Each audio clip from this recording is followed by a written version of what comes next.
a exortar a igreja de Tessalônica, né? E o que é exortar? Não é botar o dedo na ponta do nariz de ninguém. O que é exortar? Não é chamar a atenção das pessoas, ou botar, não, exortar é estimular, é animar as pessoas que estão às vezes abatidas, estão às vezes desiludidas, enfraquecidas. Então a ideia é essa, né? É exortar, animar, fortalecer, estimular, para que essa pessoa então, né, se revigore. Eu vejo lá em casa às vezes, né, a esposa olha lá para uma planta, que aquilo está meio caídazinha, ela vai lá, mexe daqui, mexe dali, bota um pouco de terra, um pouco de adubo, porque aquela planta estava morrendo, né? Mas não é que daqui a pouquinho, né, passa uns dias, você vai ver que a planta, né, já dá uma melhorada, já mexe, já só porque ela foi lá e cuidou, regou. E nós somos comparados à planta, né? Diz que nós somos como árvores plantadas junto a ribeiro de águas. Para quê? Para que no tempo certo a gente dê fruto, não é? E vem João 15 aí, diz o quê? Que toda vara que está em Cristo dá muito fruto, não é? Agora, também fala da poda, não é? Aquela vara que não está frutificando precisa ser cortada para não acabar com a árvore, né? Senão ela mesma acaba com a árvore. Então esta foi a proposta de Paulo, e ele começa aqui dizendo, eu vou agora, irmãos, ler numa outra versão. O nosso irmão evangelista leu a versão de Almeida, corrigida e revisada. Eu vou estar fazendo os comentários em Almeida atualizada. Por que atualizada? Porque os verbos, a linguagem é mais atual, não é? Mais para os nossos dias, mas o objetivo e o propósito é o mesmo. Ele começa então dizendo, também exortamos vocês, irmãos, a que admoestem os que vivem de forma desordenadas. Paulo começa a chamar ali a liderança daquela igreja para que admoeste, aconselhe com amor, com carinho, aqueles que vivem de forma desordenadas, né? Ou seja, ele está dizendo, olha, vocês não passam batido, não façam, né, ouvidos moucos, não é? E nem visão de paisagem, como se não estivesse vendo nada ou vendo tudo, não é? Não é se envolver na vida de A, B ou C, mas admoestar, né? Admoestar quem? Primeiro, aos desordeiros, né? Admoestar é chegar, meu filho, minha filha, é casa de Deus, não pode ser assim, não é? Nós somos filhos de Deus, então nós temos que ter uma postura condizente com o que a palavra de Deus exige de nós, não é? A palavra de Deus, a gente não está baseado na religião A, B ou C, ou em quem quer que seja, nós estamos baseados na palavra de Deus, entendeu? Então ela nos orienta, nos ensina como nós devemos ser. E como é que nós devemos ser? Quais as nossas atitudes? Gálatas capítulo 5, né, vai falar sobre o fruto do Espírito. Atitudes que eu e você, nós precisamos ter. E quando as pessoas olham para nós e dizem, é crente, não é? É crente. O jeito dele agir, de falar, é crente, não é? Então, isso é importante. Então, primeiro, admoeste, converse, oriente, não é? Não é chegar e dando bronca, não, porque aí isso não resolve. Você aí suscita a ira. É com brandura, mostrando àquela pessoa que aquilo que está sendo feito não deve ser feito, não é? Depois ele diz assim, consolem os desanimados. Oh, irmãos, quantas pessoas ficam desanimadas, até nós mesmos, não é? É uma luta, é outra, você sai, não lembra de Elias? Depois daquela guerra toda com aqueles 450 profetas, né, e sacerdotes, quando ele pensa que é bom, agora eu vou descansar, aí vem a notícia, Jezabel está no teu encalço. Ele falou, pronto, Deus, me tira a vida porque não dá, né? Vai para a caverna totalmente desanimado. Irmãos, tem coisas que te desanimam, te tiram o ânimo, te tiram as forças. Aí a gente tem um corinho antigo que dizia, desanimados, não, não, não, desanimados, não, não, não. Lembram disso, né? Muito antigo, não é de todos conhecidos, né?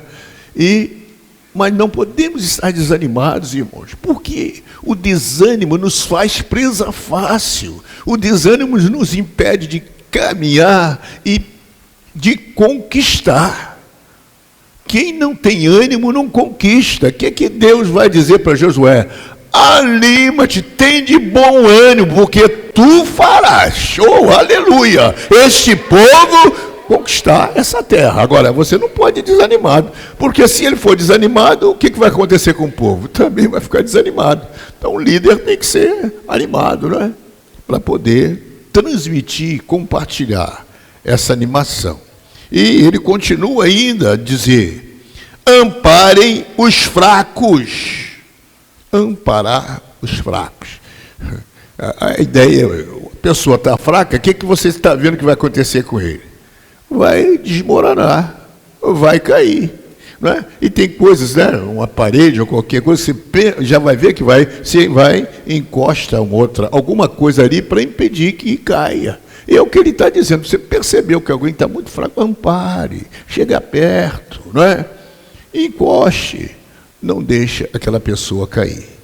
Ampare os fracos e seja paciente com todos. Jesus, a gente está numa geração de pavio curto, não é? Paciência, ter paciência. O tempo aqui é algo que precisa ser cada vez mais rápido, não é? A ultravelocidade que estamos vivendo hoje já nos irrita, parece que é muito lento, não é? É muito lento. Um minuto para nós é um negócio de eternidade. Então, paciência não é coisa da nossa geração, desse tempo. Mas ele está dizendo que a gente precisa ser paciente com todos, não é? Pacientes, você explica uma coisa, não entendeu, aí você tem que ficar 2, 3, 4 vezes, não é? É como vem Jesus e disse, ô Pedro, você tem que perdoar 70 vezes 7. Pô, perdoar uma já é difícil, agora imagine, irmão, 70 vezes 7. Não, Senhor, peraí. A gente não tem essa paciência, né? Mas a gente tem que ter paciência. Paciência. Tiveram com a gente? Não tiveram. Né? Lembra quando a gente era criança e que não sabíamos ler nem escrever? Parecia que a gente não ia aprender nunca. Falava aqui, você queria, mas no outro dia... Em matemática não era aritmética. Na hora da tabuada, hoje não tem mais nada disso, não, você tem que decorar a tabuada, aí pronto. Mas alguém tinha aquela paciência com a gente não aprendeu a tabuada, não é? De igual modo, irmãos, tem que ter paciência para orientar, explicar, olha, o caminho é esse, faça assim, que você vai ser bem sucedido, observe que a palavra de Deus está dizendo assim, e você vai ter vitória, e vai ter mesmo, porque não somos nós que estamos garantindo, é a palavra de Deus, e ela é fiel, não é? Ela é verdadeira. E no versículo seguinte, que é o versículo de número 15, ele vai dizer, tenham cuidado para que ninguém retribua aos outros mal por mal. Bateu, levou, não é? É o lema, né? Bateu, levou. Havia a pena de talião não é? E a pena de talião, lá dos caldeus, Hammurabi, né? E tinha essa lei, a lei de Hammurabi. Então, se a pessoa matava, tinha que morrer. Se cortasse um braço de alguém, o dele também teria que ser cortado, né? Era olho por olho, dente por dente. Mas a nova criatura, né, que nasceu da água e nasceu do Espírito, agora não age assim, não é? Nos fazem mal, mas a gente faz o bem, não é? E aí diz a Bíblia, né, que esse fazer bem a quem nos faz mal é como se a gente estivesse colocando na cabeça dessa pessoa que nos fez mal, e a gente está fazendo bem, não é, um montão de brasa, né, queimando mesmo a cabeça dele, né, ou a mente dele, né, com essas ações. Para quê? Para que ele se lembre do que fez conosco e se arrependa, né, e seja abençoado de fato, né?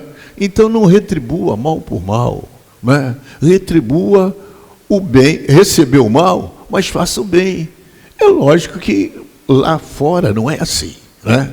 Mas Jesus disse que entre vós não é lá daquele jeito, entre vós é diferente, né? Ao vivermos aqui, a nossa ação é diferente.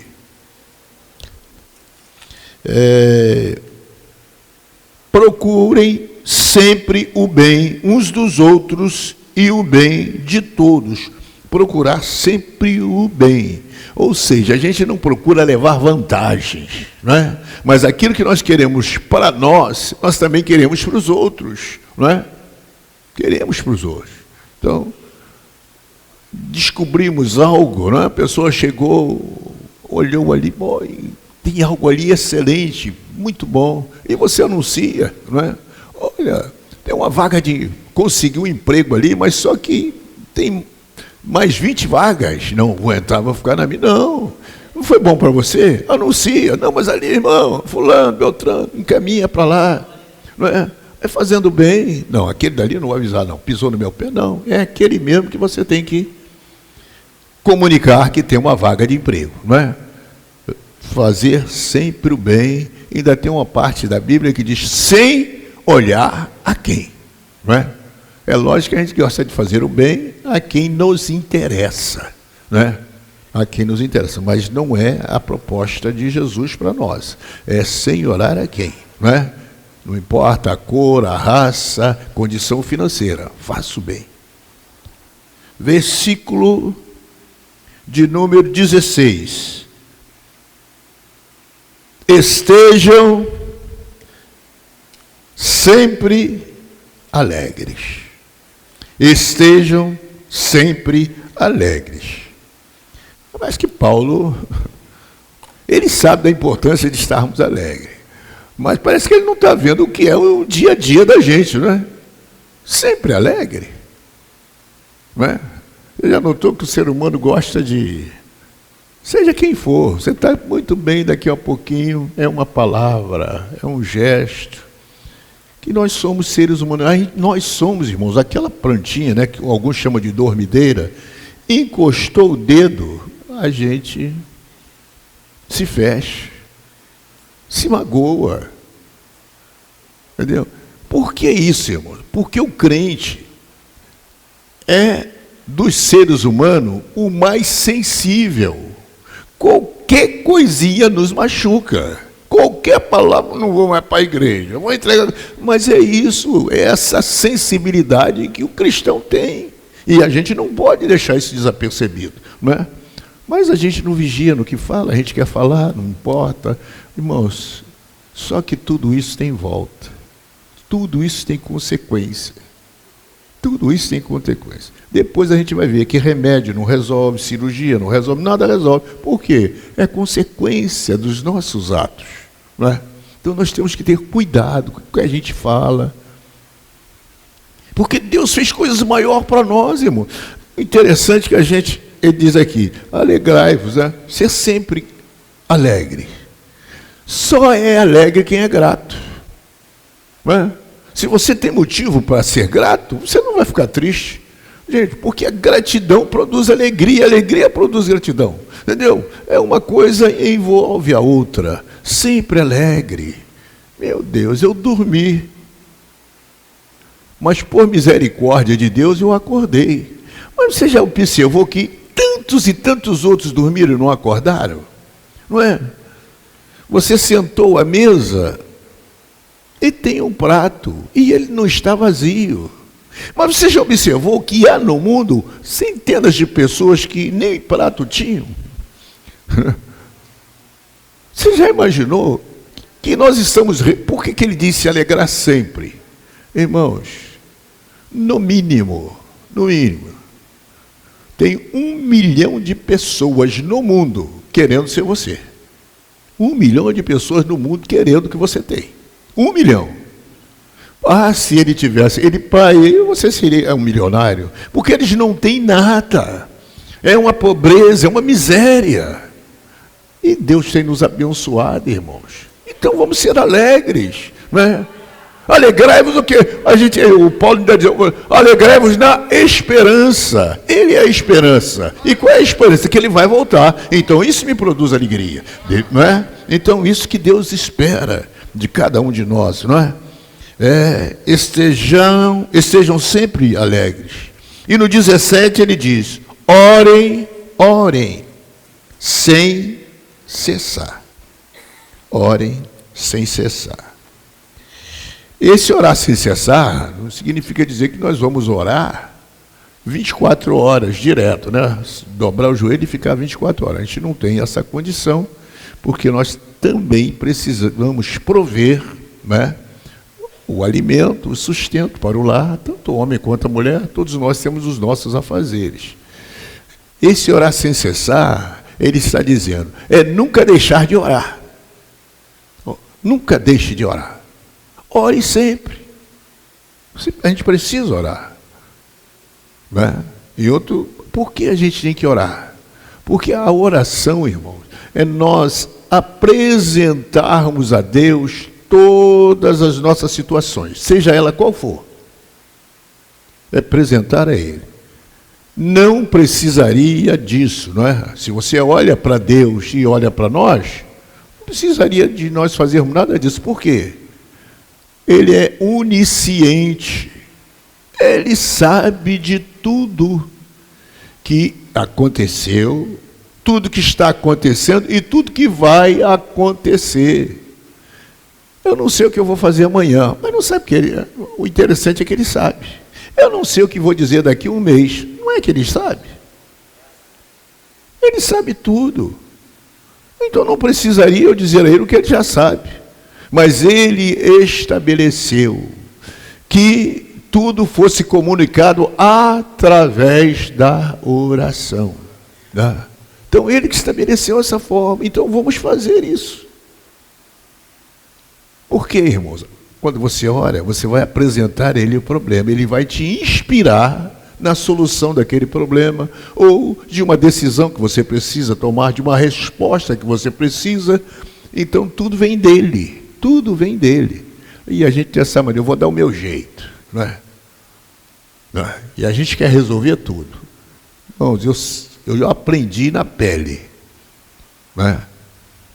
Que o meu cobertor é curto. Quando eu consigo cobrir os pés, a minha cabeça vai ficar descoberta. Quando eu consigo cobrir minha cabeça, os meus pés vão ficar descobertos.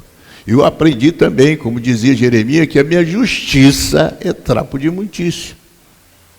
Eu tenho que esperar nele. Vou dar o meu jeito. Todo problema que eu resolvo, humanamente falando, eu crio pelo menos mais 3. Não é? Ao invés de resolver um, eu crio mais 3. Mas quando Deus resolve, irmão, está resolvido. Quando Ele fala, está falado. Eu falo, magoo, machuco, mas quando Ele fala, glória a Deus, né? Diz o quê? A sua voz faz parir as servas, os montes, tudo ao ouvir a voz dele. Então vamos deixar Ele falar, né? E não vamos parar de orar, né? A sua oração é a forma de você se comunicar com Deus, de nós nos comunicarmos com Ele, né?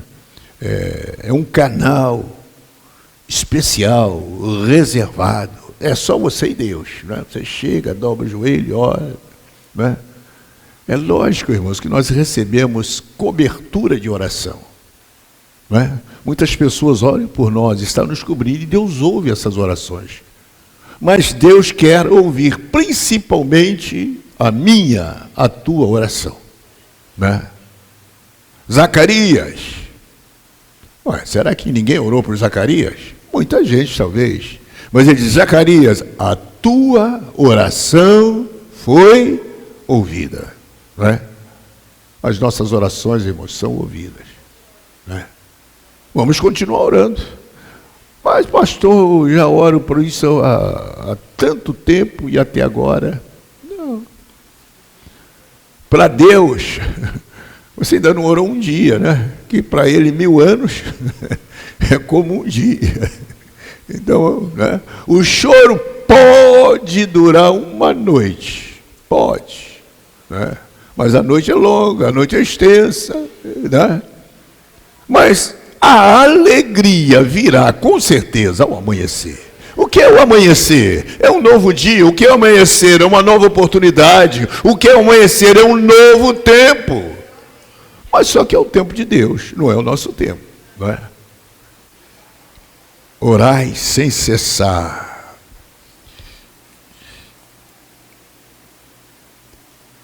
E aí ele diz mais, versículo 18. Em tudo deem graças, porque esta é a vontade de Deus para vocês em Cristo Jesus. Bom, aqui Paulo arrebentou comigo, né? Ele podia ter me livrado aqui, né? Podia passar da mãozinha na minha cabeça, mas não passou não, bateu forte. Em tudo dai graça. Irmão, vamos ser sinceros. Vamos agora. Vamos olhar para dentro da gente. A gente em tudo dá graça. Bom, e se a gente não está fazendo o que a palavra está nos orientando a fazer, a gente está contra Deus. Em tudo dá graça. Mas se a coisa não foi do nosso jeito, a gente não dá graça. Deus está fazendo, mas a gente não quer nem saber, não quer, a gente simplesmente quer reclamar e quer murmurar. Irmãos, sinceramente, é porque Deus é Deus. Porque Deus é Deus. Porque nos aturar é coisa difícil. Coisa difícil. Eu costumo dizer, irmãos, que estamos aí agora, né, a caminho da sala do trono, mas eu costumo dizer e aprendi o seguinte, que o mistério, o milagre, a coisa mais excelente do arrebatamento é quando Paulo diz assim: seremos transformados. Porque essa transformação que vai ocorrer, ele vai nos colocar em condições de adentrar os céus. A gente vai receber um corpo glorificado e uma mente renovada, porque senão, meu irmão, do jeito que nós somos, né, e ao chegar no céu, para que essa rua de ouro? Essa árvore da vida, a gente já viu esse filme lá, comer desse fruto de novo. Falar com esse irmão de novo, não. A gente é assim, irmão, a gente não está satisfeito com nada, a gente nunca dá graça, nunca dá glória, entendeu? E se a gente chega lá no céu, não ia ser diferente, não, a gente ia fazer a mesma coisa. Aí Deus falou, bom, eu não quero isso aqui. Quando vocês entrarem aqui, vocês entram com o espírito de quem vive aqui, não é? Aqui, os 24 anos, tira suas coroas e se ajoelham. Os seres glorificam o nome do Senhor. É santo, santo, santo. Aqui não tem murmuração, aqui não tem reclamação, aqui não é lugar disso. Aqui é lugar da glória de Deus. Onde é que a gente aprende isso? Aqui. Nós já estamos no reino, mas ainda assim é difícil. Ainda é difícil. Mas vamos nos aprimorando, não é? Vamos nos aperfeiçoando até ser dia perfeito. Em tudo dai graças, porque essa é a vontade de Deus para vocês em Cristo Jesus. Deus fica feliz da vida. Pai, graças te dou, graças te dou. Né? O próprio Jesus, né? Ele diz, Pai, graças te dou. Mas por quê? Porque tu ocultaste essas coisas aos sábios e entendidos e a revelaste aos pequeninos. Então, irmãos, é coisa para a gente dar graça, não é? Estar aqui é um privilégio de poucos, não é? Muitos são chamados, mas quem está aqui, não é? É um privilégio de poucos. Receber os dons espirituais, a proteção divina, é só dando, Pai, muitas graças te dou, não é? É muitas graças, aleluia. Depois ele vem aqui no versículo de número 19. Não apaguem o Espírito.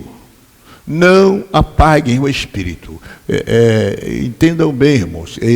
Na outra versão, não extingais o Espírito. É óbvio que Paulo está fazendo uso de uma figura de linguagem. Não é?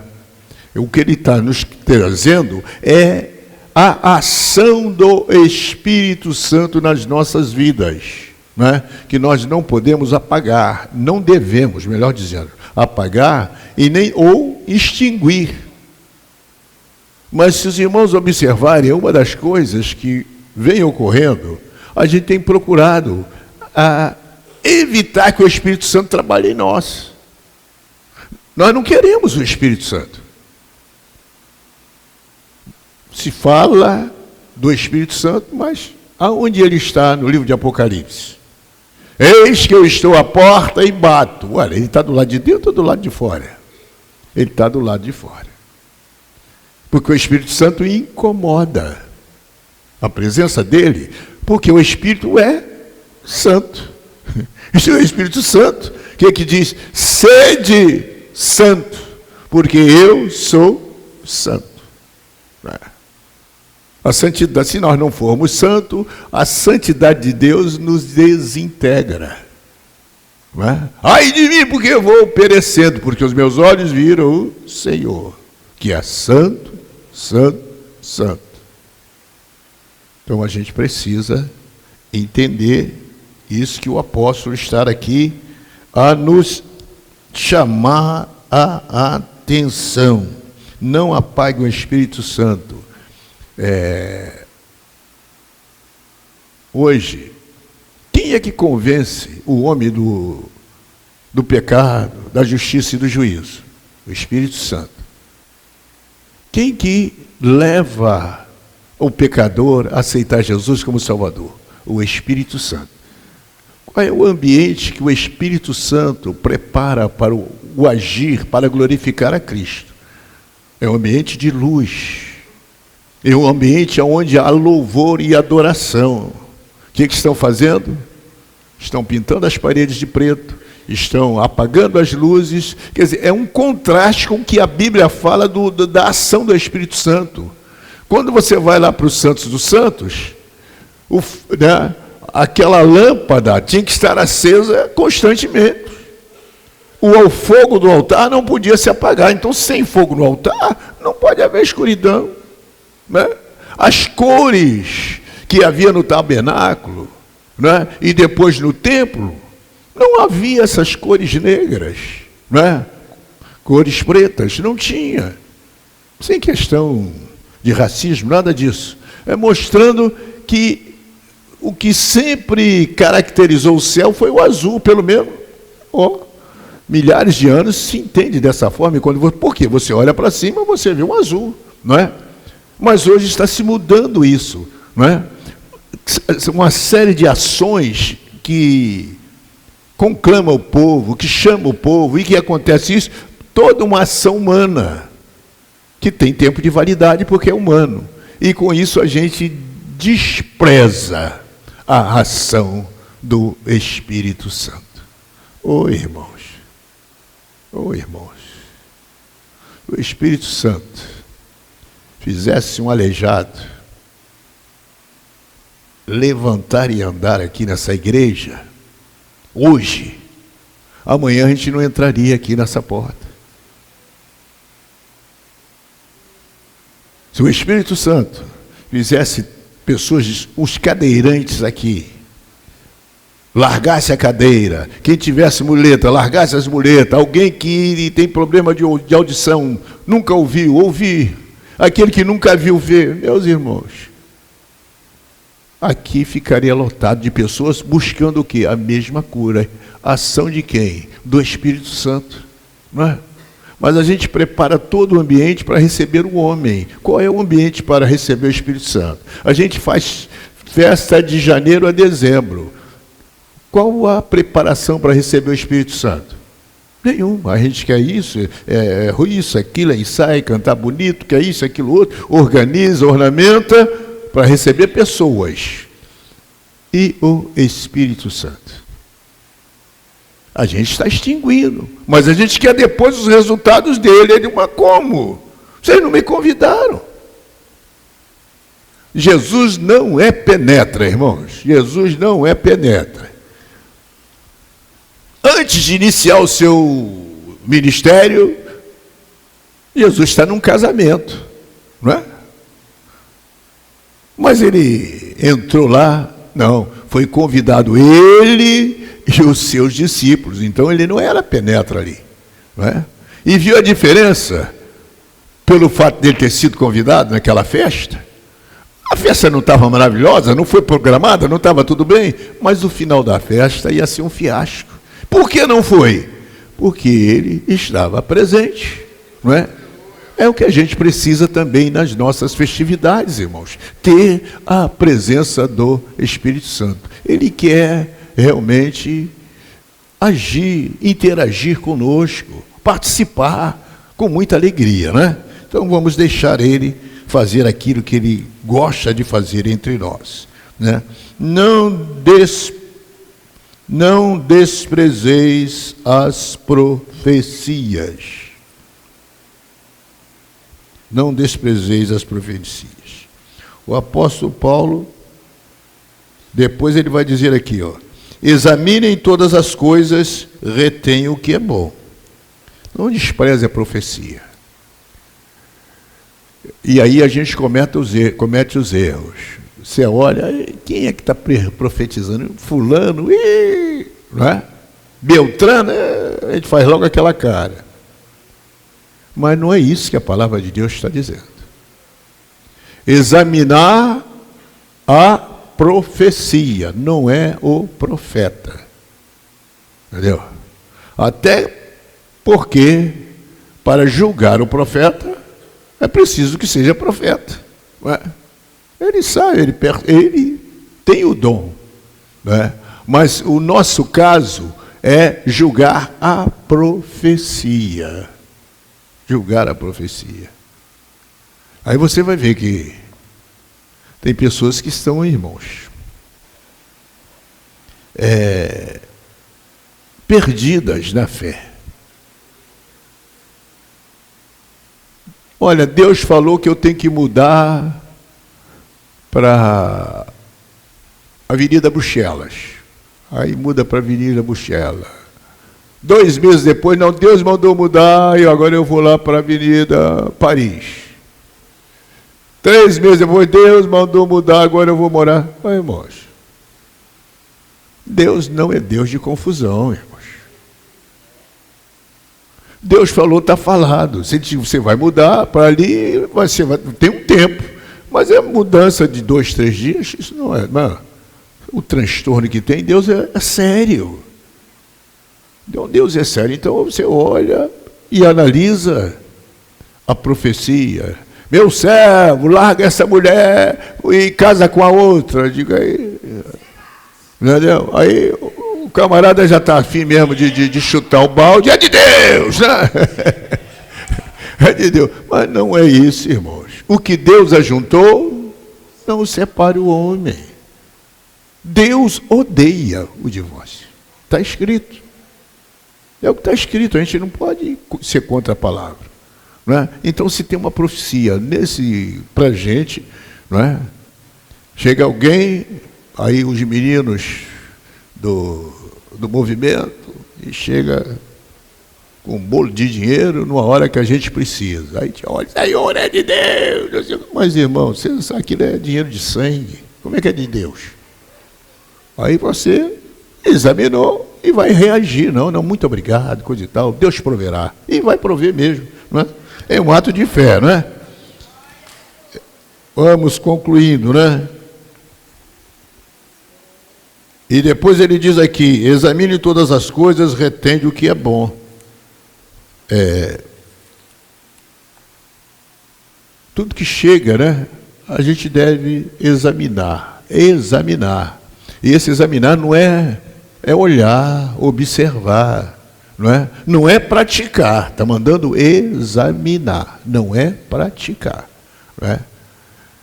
Você chega numa igreja ou no local, você observa, né? Passa os olhos, observa.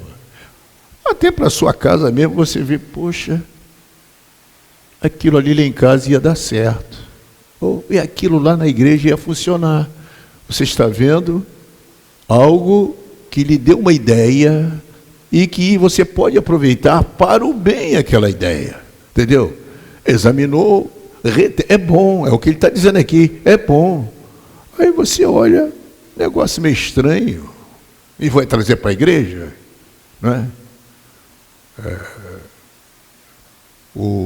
Por exemplo, um certo dirigente de congregação, a gente soube aqui, num determinado momento do culto, né, saía junto com a igreja, fazia um trenzinho dentro da igreja. Vinha aquele trenzinho, tal, um atrás do outro, cantou fazendo um trenzinho. Achou aquilo bonito e trouxe para cá. Não, irmãos, isso não é nossa liturgia. Entendeu? Não é a nossa liturgia. Então, retende o que é bom, né? Traz para você aquilo que vai acrescentar. E, principalmente, vai glorificar o nome do Senhor. Se não glorifica o nome do Senhor, deixa de lado. Né? Não vai servir para nada. Né? A não ser para dor de cabeça. Examinai todas as coisas, abstenhai-se de todo... E depois ele diz aqui, ó, abstenham-se de toda forma de mal. De toda forma de mal. Às vezes é a calúnia, né? A gente calunia, e às vezes a gente não consegue ver o bem em ninguém, né? Ele está falando, poxa, fulano cantou bem, que coisa maravilhosa, senti a presença de Deus quando aquele cantor, aquela cantora cantou. Você está falando disso. Aí, alguém já do lado vai dizer, mas você não viu o vestido, você não olhou a calça, você viu não sei o que, coisa e tal.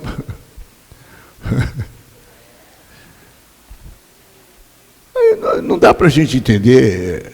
Será que veio na mesma igreja que a gente veio? Será que participou do mesmo culto que a gente participou? Porque a presença foi notória, Deus falou e eu tenho que sair daqui maravilhado, não é isso? Dando glória a Deus por aquilo que Ele falou, mas não é assim, irmãos. 20, 30, 40 anos de crente, isso entristece o nosso coração, porque a gente não vê mudança. Né? O Paulo diz, é pior que o infiel. Porque o ímpio, quando olha isso, se maravilha. A gente está abrindo a boca, emprestando a boca para falar besteira. Não é? Não deve ser assim. Então, não abstenha-se de toda forma de mal. 23. O mesmo Deus de paz os santifique em tudo. O nosso Deus é pacífico, né? Mas também é o Senhor da guerra, também é general de guerra, né? Que não perde batalha. Ele não perde batalha. Mas ele está aqui nos dando um exemplo interessante. O Deus de paz. O Deus de paz. E em outro lugar diz assim, procure a paz. Mas peraí. E aí eu tenho que trazer isso para dentro da minha família. É relacionamento. Procure a paz. Será que é isso que a gente faz? O relacionamento de marido e mulher tem paz? O relacionamento de pais e filhos tem paz? O relacionamento entre os irmãos tem paz?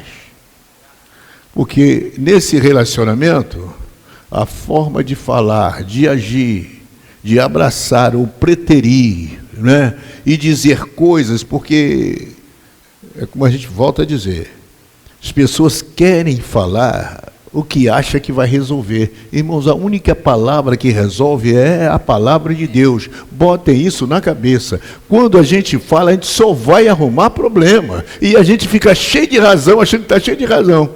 Mas não, a gente está destruindo a nossa própria família. Aí bota a culpa em quem? No diabo, né? Que ele já é culpado mesmo, né? É mais uma para ele, não vai fazer diferença. Mas não, irmãos, às vezes somos nós, na nossa forma de agir, que nós estamos, né? Chega, não vos intrometeis em negócios alheios, né? Filho, filha, completou 18 anos, é maior de idade. Nós podemos dar um conselho, sim, mas nós não podemos obrigar nada.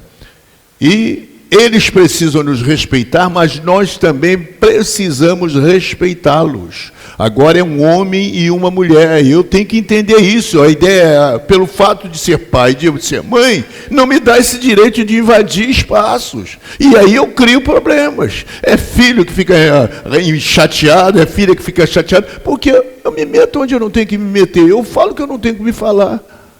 E eu preciso trazer isso para mim, né? Parar e pensar, aí depois, irmãos, eu vou orar, chorar, e vai dar jeito? Claro que não vai, porque a minha língua não consegue ficar dentro da boca. Eu não consigo dominar a língua, não é? Falo demais. Aí quando diz assim, eu tenho que entregar nas mãos de quem? Nas mãos de Deus. Mas você quer ver uma coisa difícil, em se tratando de filhos, é pai e mãe entregar nas mãos de Deus. Eles não deixam.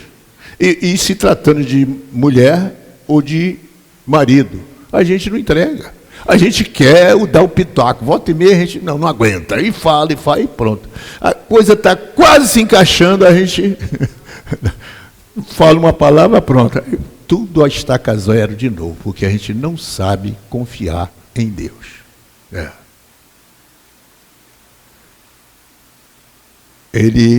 Salmo 46, versículo 10. Vamos ver os bons de Bíblia aí. E vocês se lembram? Salmo 46, versículo 10. Oh, glória! Aleluia! Tem gente boa de Bíblia aí, né? Aquietai-vos. Então, se a gente estiver agitadinho, esquece de Deus, que Ele não vai. Porque o agitado, o ansioso, está simplesmente passando uma mensagem que ele não acredita em Deus. Então, Deus falou, não vou falar com ele agora. Não adianta. Ele não acredita em mim nem em ninguém. Agitado, ansioso. Não fala, irmãos. Não fala. Agora, quando você está calmo, sereno, tranquilo, na vossa paciência, possuir as vossas almas, os seus sentimentos. Aí Deus, né? Quando é que ele fala com Elias? Né? Vem aquela série de efeitos especiais, vento, trovão, isso, aquilo, e a Bíblia diz, e Deus não estava, e Deus não estava, e Deus não estava. Aí vem aquela voz, mansa e suave, isso é tranquilidade, é paz. Elias, essa voz eu conheço, essa aí eu já sei quem está falando. O que fazes aqui? O que fazes aqui? O que Deus está fazendo? Dando uma oportunidade a Elias para sair da caverna. Porque ele, como Deus, ia dizer, Elias, rapaz, que homem é você? Você acaba de fazer aquele rebuliço todo e foge dessa mulher, vem para cá.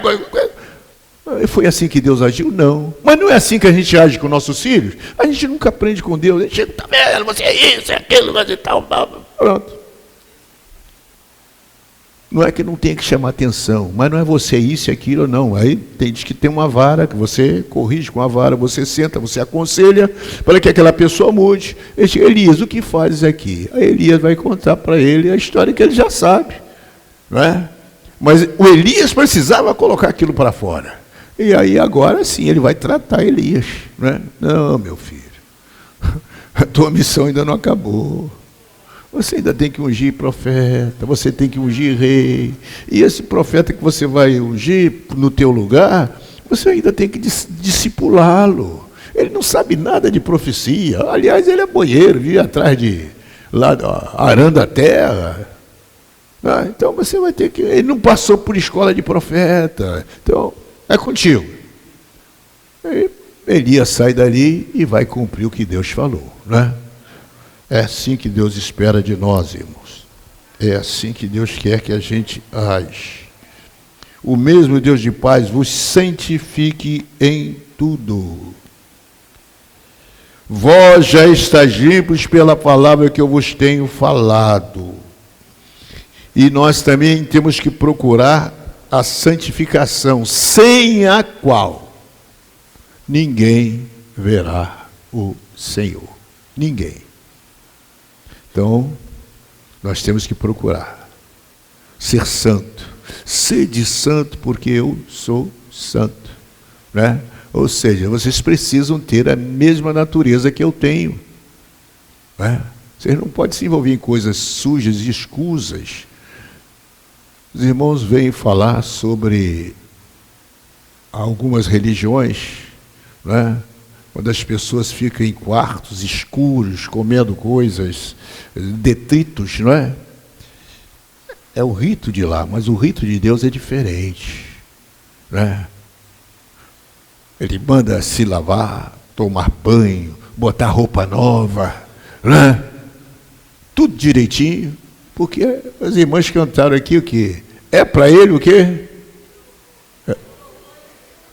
Para ele o meu louvor, tudo é dele, tudo é para ele. Vocês cantaram aí, não é? Então, e é isso mesmo, é um fato, né? E finalizo aqui, meu Deus de paz e o Espírito, e que o Espírito, a alma e o corpo de vocês sejam conservados íntegros e irrepreensíveis. Aí o Espírito grita alto: José Mário, como é que você está tratando o seu espírito? No lado espiritual, como é que eu estou tratando o meu espírito? Como é que eu estou conservando o meu espírito? Meu espírito tem que ser bem conservado. E uma das formas de conservá-los é estarmos ligados em Cristo. É estarmos nos alimentando da palavra de Deus. Para que meu espírito seja vivificado. Né? E ele fala da alma. Alma é sentimentos. Né? E Paulo vai dizer lá aos Filipenses: tudo que é puro, tudo que é santo, tudo que é honesto, tudo que é verdadeiro, tudo que é de boa fama, nisso pensai. Ocupe a sua alma com coisas que agradam a Deus. E o corpo, o que é que nós estamos fazendo com o nosso corpo? Né? Por que é que a gente fica com doenças que de repente não precisaríamos ter? Por falta de cuidado com o nosso corpo, né? Quando alguém diz, não coma tanta gordura, a gente se lambuza na gordura, não é? Não faça, não viva uma vida ociosa, sedentária, caminhe um pouco, não é? Faça um pouco de exercício, não preciso disso, para que isso, não sei o quê, não é? E a gente vai rejeitando. Não coma sal, vai mexer com a sua pressão. Não coma muito açúcar, vai te dar açúcar no sangue, você vai ter problema de glicose. E a gente, por acaso, ouve isso só depois que não tem jeito. Não é? Mas ele está aqui nos orientando a cuidar do nosso corpo. E tem um outro cuidado também,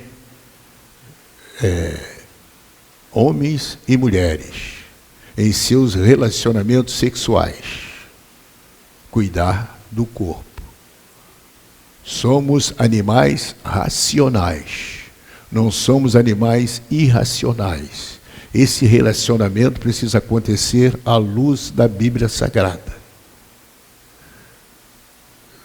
Dentro do quarto, porta fechada, vale tudo. Isso é conversa do diabo.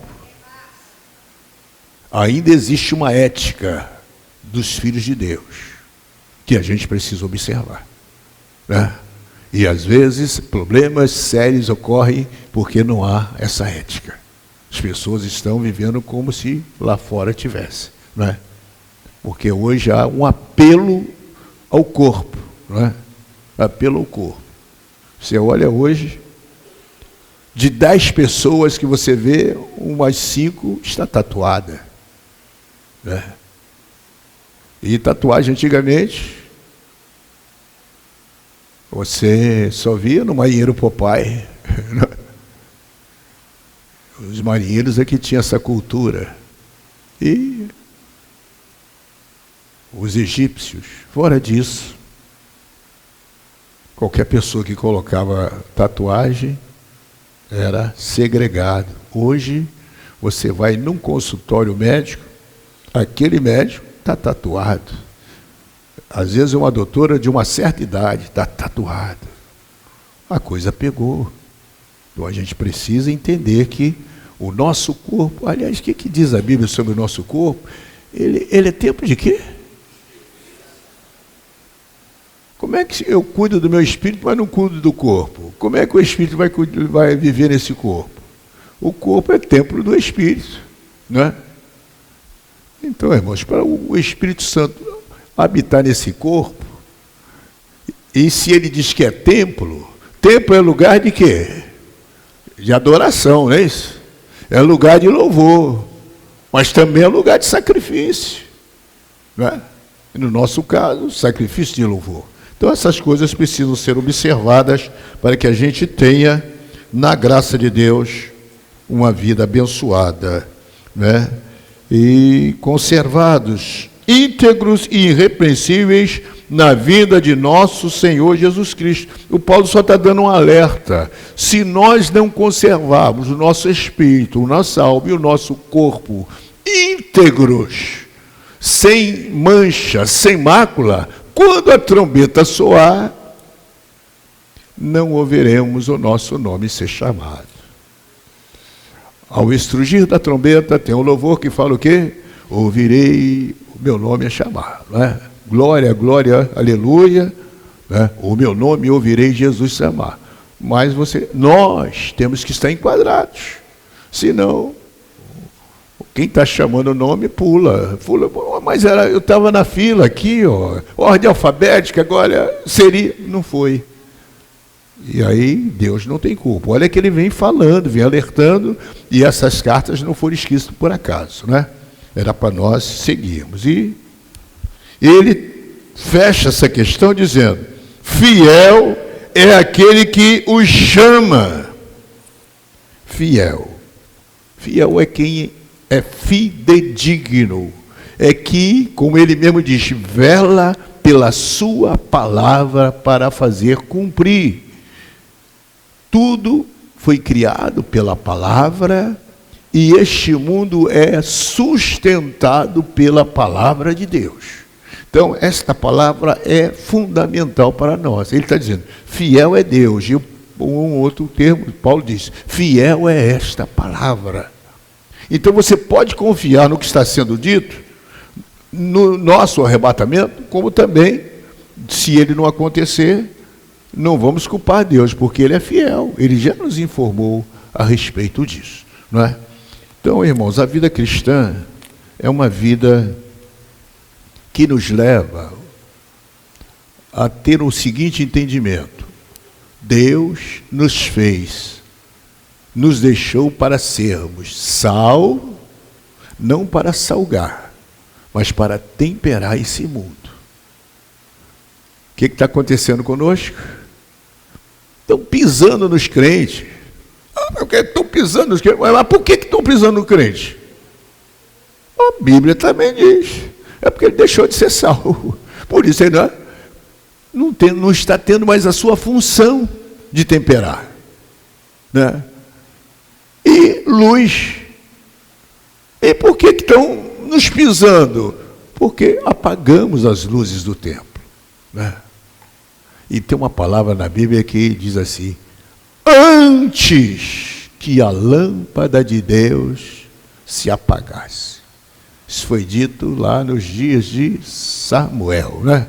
Quando estava começando, no chamado de Samuel, antes que a lâmpada de Deus se apagasse, ele entra em cena para evitar que a lâmpada se apagasse, porque ele já estava próximo a partir, e quem daria continuidade? A lâmpada iria ficar apagada. Mas Samuel já entra ali para manter, uma das funções dele ali, enquanto garoto, cuidando, manter aquela lâmpada acesa. A igreja tem essa função, manter a lâmpada acesa, até o dia que a trombeta vai soar. Porque, irmãos, não tenhamos dúvida, a trombeta vai soar. E vai acontecer tal qual está dito. Cada um acredita da forma que quiser, mas a gente fica aqui sem polemizar e sem entrar em discussões, cada um tem a sua visão, mas a gente procura ficar tão somente com aquilo que está na palavra. A trombeta vai soar. Né? Os mortos vão ressuscitar primeiro. Né? E nós, se estivermos vivos, no abrir e fechar de olhos, seremos transformados. Né? Ou seja, os mortos revivem e os vivos são transformados. Quem vai reviver, já acontece a transformação. E nós também, para sermos o quê? Um único corpo. Né? E aí nos encontraremos com o Senhor nos ares. Né? Será um dia maravilhoso, será um dia glorioso. Para aqueles que esperam em Cristo, não há polêmica. A gente só tem uma coisa. Como eu disse, se é de manhã, se é o cantar do galo, se é meia-noite, nós não sabemos. Mas de uma coisa nós sabemos: Ele virá. E não tardará. Oh, aleluia! Estejamos prontos, irmãos. Porque Ele nos espera na sala do trono. Oh, aleluia! Que dia maravilhoso será esse, né?